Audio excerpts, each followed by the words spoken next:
नमस्कार, स्वागत है आपका मध्य प्रदेश समाचार में। चलिए जानते हैं मध्य प्रदेश की 15 महत्वपूर्ण फटाफट बड़ी खबरों को। लेकिन इससे पहले अगर आपने अभी तक इस चैनल को सब्सक्राइब नहीं किया है तो प्लीज चैनल को सब्सक्राइब कर बेल आइकन को भी प्रेस कर दीजिए ताकि खबरों का अपडेट आपको मिलता रहे। सीएम शिवराज का एक और तोहफा, अविवाहित महिलाओं को भी मिलेगा लाडली बहना योजना का लाभ। जी हां, आपको बता दें कि मुख्यमंत्री शिवराज सिंह चौहान ने एक और बड़ी घोषणा की है। जन आशीर्वाद यात्रा में जबलपुर पहुंचे सीएम शिवराज ने कहा कि अब 21 साल से अधिक उम्र की अविवाहित महिलाओं को भी लाडली बहना योजना का लाभ मिलेगा। लड़कियों को भी प्रति माह 1250 रुपए की सहायता मिलेगी। जबलपुर में जन आशीर्वाद यात्रा में शामिल होने देर शाम सीएम शिवराज सिंह चौहान जबलपुर पहुंचे। यहां पश्चिम विधानसभा से कैंट विधानसभा तक निकाली गई जन आशीर्वाद यात्रा में शामिल हुए। जगह जगह उनका स्वागत किया गया। सीएम शिवराज ने कई स्थानों पर जनसभाओं को भी संबोधित किया। क्या एमपी चुनाव में 33% महिलाओं को आरक्षण देगी बीजेपी? सीएम शिवराज ने दिया जवाब। जी हां, आपको बता दें कि इस साल के अंत में मध्य प्रदेश में विधानसभा चुनाव होने हैं। ऐसे में सत्ता पक्ष और विपक्ष वोटर्स को रिझाने के लिए हर दाव आजमा रही है। इसी बीच जब मध्य प्रदेश के मुख्यमंत्री शिवराज सिंह चौहान से महिला आरक्षण के आधार पर टिकट बांटने को लेकर पूछे सवाल पर जवाब दिया। इस पर रैली को संबोधित करते हुए सीएम चौहान ने कहा कि संसद द्वारा पारित महिला आरक्षण विधेयक के तहत महिलाओं को लोकसभा और विधानसभा में 33% आरक्षण मिलने जा रहा है, लेकिन प्रदेश के स्थानीय निकायों में महिलाओं के लिए पहले से ही 33% आरक्षण है। साथ ही जब आरक्षण के आधार पर टिकट बांटने को लेकर पूछा गया तो उन्होंने कहा कि कानून लागू होगा तो हम भी आरक्षण के हिसाब से टिकट बांटेंगे, लेकिन अभी कुछ कहना मुश्किल है। महिला आरक्षण को लेकर उमा भारती ने की बैठक, कहा गरीब गाय और समाज के लिए लड़ती रहूंगी। आपको बता दें कि पूर्व मुख्यमंत्री उमा भारती ने महिला आरक्षण बिल में ओबीसी के मुद्दे को लेकर शनिवार को बैठक की। इसमें महिला आरक्षण बिल में ओबीसी महिलाओं को विशेष स्थान दिलाने के लिए विचार मंथन हुआ। उमा भारती ने महिलाओं को समझ संकल्प दिलाया कि आप मेरी शक्ति बनाए रखिए, मैं 33% महिला आरक्षण पर ओबीसी आरक्षण को लेकर सरकार के ऊपर दबाव बनाऊंगी। बता दें कि उमा भारती पहले ही कह चुकी है कि वे महिला आरक्षण में ओबीसी महिलाओं के विशेष स्थान की पक्षधर है। इस संबंध में प्रधानमंत्री नरेंद्र मोदी को पत्र भी लिख चुकी है। उमा भारती ने यह भी स्पष्ट कर दिया है कि वे अब कभी भी मध्य प्रदेश की मुख्यमंत्री नहीं बनेगी। उन्होंने यह भी कहा कि मध्य प्रदेश में वे अपने लिए कोई जमीन नहीं तलाश रही है। उनका संकल्प अब केवल पिछड़ा वर्ग की महिलाओं को न्याय दिलाना है। उमा भारती ने यह भी कहा कि मैं गरीब गाय और समाज के लिए हमेशा लड़ती रहूंगी और लड़ती रहूंगी। रीवा संभाग आयुक्त की सदस्यता में बैठक, सुपर स्पेशलिटी हॉस्पिटल में किडनी ट्रांसप्लांट और एंडोस्कोपी यूनिट के लिए 62 लाख का अनुमोदन। बता दें कि रीवा संभाग आयुक्त अनिल सुचारू की अध्यक्षता में श्याम शाह चिकित्सा महाविद्यालय स्वशासी समिति की कार्यकारिणी की बैठक आयोजित की गई, जहां विभिन्न प्रस्तावों पर सर्वसम्मति से अनुमोदन प्राप्त कर दिया गया। बैठक में भोपाल से वर्चुअली उप सचिव चिकित्सा शिक्षा के दुबे भी जुड़े। संभाग आयुक्त ने कहा कि श्याम शाह महाविद्यालय अंतर्गत आने वाले हॉस्पिटलों में चिकित्सा की समुचित व्यवस्था की जाए, मरीजों को समय पर दवाई व अन्य चिकित्सीय सहायता उपलब्ध हो। बैठक में जिन उपकरणों या अन्य प्रस्तावों का अनुमोदन दिया गया है उन्हें समय से प्राप्त कर मरीजों के इलाज में उपयोग में लाया जाए। बैठक में सुपर स्पेशलिटी हॉस्पिटल में किडनी प्रत्यारोपण में उपयोग के लिए 30 लाख रुपए के उपकरणों के क्रय की स्वीकृति दी गई। साथ ही मेडिसिन विभाग के एंडोस्कोपी यूनिट के लिए सिस्टम के क्रय हेतु 32 लाख रुपए के प्रस्ताव का अनुमोदन किया गया। बहनों को रुपए नहीं, समाज में सम्मान भी दिलाया शिवराज सिंह चौहान। आपको बता दें कि मैं सामाजिक क्रांति हूं और लोगों की जिंदगी को बेहतर बनाने के दिन रात काम करता रहा हूं। मैं सरकार नहीं, परिवार चलाता हूं। जैसे सब लोग अपने परिवार की चिंता करते हैं, वैसे ही मैं प्रदेश रूपी परिवार की चिंता करते हुए सुख सुविधाएं दिलाने के लिए निरंतर काम कर रहा हूं।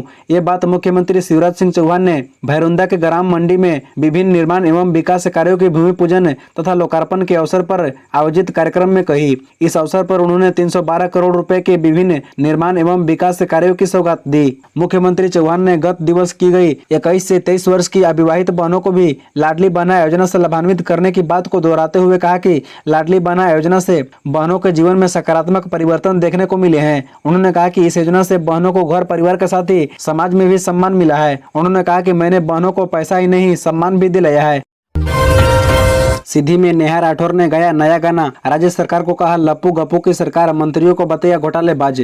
आपको बता दें कि बिहार के लोक गायिका नेहा सिंह राठौर शनिवार को सिद्धि पहुंची। इस दौरान नेहा ने मुख्यमंत्री के बारे में कहा कि ये लप्पू गप्पू की सरकार है। दरअसल कांग्रेस के नेताओं ने लोक गायिका नेहा राठौर को सीधी चुरहट बुलाया था। यहाँ लोक गायिका नेहा ने गाने के माध्यम से राज्य सरकार को लप्पू गप्पू नाम दिया, साथ ही प्रदेश सरकार के सारे मंत्रियों को घोटालेबाज बताया। बता दें कि नेहा राठौर के गाने प्रदेश में पहले भी विवाद और चर्चा के विषय रहे हैं। नेहा राठौर के खिलाफ सीधी सहित अन्य कई जिलों में मामला दर्ज है। नेहा राठौर से महिला आरक्षण बिल के बारे में बात की तो उन्होंने कहा कि मैं लोक गायिका हूं, मैं कोई प्रवक्ता नहीं हूं, मुझे बिल के बारे में मालूम नहीं है, बिना पढ़े बिना जानकारी के कोई टिप्पणी करना नहीं चाहती। मुझे बूढ़ा मत समझना, मैं अभी जवान हूँ, कमलनाथ ने बताया 44 साल पुराना किस्सा। मैं 44 साल पहले इंदौर आया था, तब मैं जवान था, ये मत समझिएगा कि बूढ़ा हो गया हूँ, मैं जवान आज भी हूँ। तब मुझे किसी ने पूछा कि आप कहाँ से हैं, मैंने बताया कि मैं छिंदवाड़ा से हूँ, तो वो बोले ये कहाँ है। आज भी इंदौर के बीजेपी नेताओं को कमलनाथ के छिंदवाड़ा के बारे में कुछ नहीं पता है। ये बातें मध्य प्रदेश के पूर्व मुख्यमंत्री कमलनाथ ने इंदौर में कही। कमलनाथ एक दिवसीय दौरे पर इंदौर पहुंचे थे, जहाँ वे पार्टी के कार्यक्रमों के अलावा युवाओं से जुड़े कार्यक्रम में भाग लिए। उन्होंने मांग मातंग समाज महाधिवेशन को संबोधित करने के बाद शुभ कार्य गार्डन में बेरोजगार महापंचायत को संबोधित किया। कमलनाथ ने महापंचायत में कहा कि इंदौर नया दौर लेकर आएगा। इंदौर में मध्य प्रदेश की ही नहीं बल्कि देश की निवेश राजधानी बनने की ताकत है। कांग्रेस ये सपना पूरा करके दिखाएगी। 25 सितंबर को भोपाल आएंगे पीएम मोदी, कई स्कूलों में छुट्टी, हाफ ईयरली एग्जाम भी किए पोस्टपोन।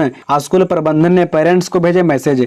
25 सितंबर को भोपाल में आयोजित बीजेपी की महाकुंभ में शामिल होने के लिए प्रधानमंत्री नरेंद्र मोदी आ रहे हैं, जिसके चलते शहर की कई सड़कें डाइवर्ट रहेगी, अधिकतर स्कूलें बंद रहेगी। कुछ स्कूलों में हाफ ईयरली एग्जाम भी पोस्टपोन किए गए हैं। पिछले 2 दिन से पेरेंट्स को सूचित किया जा रहा है। स्कूल प्रबंधन ने SMS और व्हाट्सएप पर मैसेज भेजे हैं। हालांकि शिक्षा विभाग ने किसी प्रकार की कोई आधिकारिक छुट्टी घोषित नहीं की है, लेकिन भारी ट्रैफिक के चलते, रूट डाइवर्ट होने के चलते स्कूल संचालकों ने यह निर्णय लिया है। डीईओ अंजनी कुमार ने कहा कि स्कूल को बंद करने के लिए कोई आदेश जारी नहीं किया गया है। बता दें कि भेज इलाके में अधिकतर स्कूल बंद रहेंगे। इसमें सेंट जेवियर स्कूल की प्रवक्ता वसुंधरा शर्मा ने बताया कि पीएम का मुख्य कार्यक्रम सेंट जेवियर के पास ही है, इसलिए स्कूल खोल पाना बहुत मुश्किल है।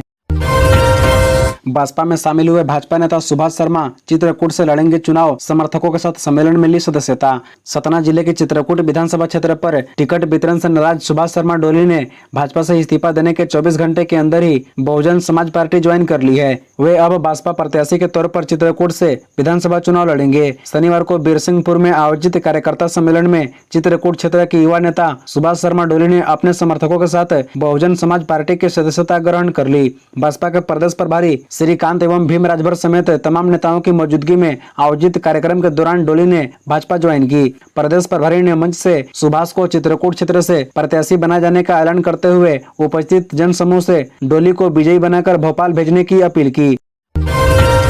बीजेपी करा रही जया किशोरी की कथा तो कांग्रेस घर घर बांट रही गीता। रतलाम की चुनावी पिच पर दोनों दलों ने धर्म पर बढ़ाया फोकस।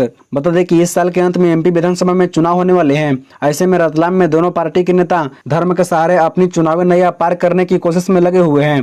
कांग्रेस नेता प्रकाश प्रभु राठौर ने सावन में शहर वासियों को बाबा महाकाल की निःशुल्क यात्रा कराई थी। इसके बाद अब घर घर श्रीमद भगवत गीता का निःशुल्क वितरण कर रहे हैं। इसी तरह भाजपा के रतलाम शहर विधायक चैतन्य कश्यप कथावाचक जया किशोरी के मुखारबिंद से 7 दिवसीय श्रीमद भागवत ज्ञान गंगा का आयोजन कराने जा रही हैं।